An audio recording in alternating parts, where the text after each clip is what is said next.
কোরআনের এই শব্দ থেকে এক একজনের অর্থ এক এক রকম, কারোর সাথে কারোর মিল নাই। ওই যে আল্লাহ বলেছে লিখতে লিখতে কালি শেষ হবে, কিয়ামত পর্যন্ত হাজারো তাফসীরের কিতাব, কোটি কোটি তাফসীরের কিতাব বের হবে, কিন্তু একজন রাইটারের সাথে আরেকজন রাইটারের কোনো মিল পাবেন না।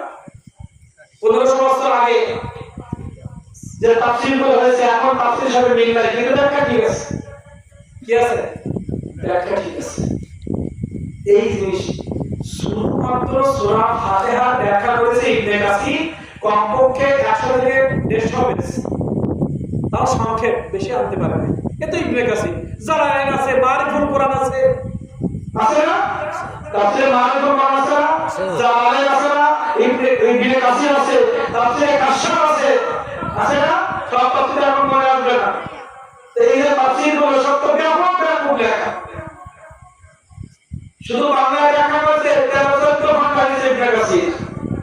নূরুল কোরআন তাফসীর করেছে আমি 30 খণ্ডে, কি লেখা লিখছে, কার সাথে কারো মিল নাই।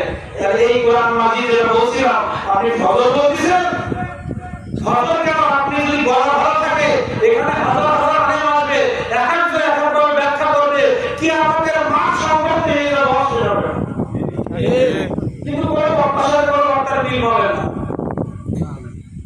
আমিও যে আয়াত বলবো, উনিও সেই আয়াত বলবে, উনিও সেই আয়াত বলবে, দেখেন 3 জনের থেকে 3 রকম বেরোচ্ছে।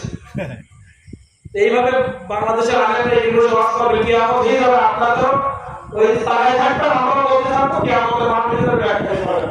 এই সেই কোরআন, কিন্তু আমরা সংক্ষেপে কিছু আমল কিছু নিয়ে যেতে পারি, কারণ আমাদের পিতামাতা রুহের মাগফিরাত আমরা দোয়া করার জন্য এসেছি। আমরাও যখন মৃত্যুবরণ করব, আমাদের জন্য একটা পরিবেশ তৈরি হয়, এর জন্য কিছু আমলের দরকার আছে।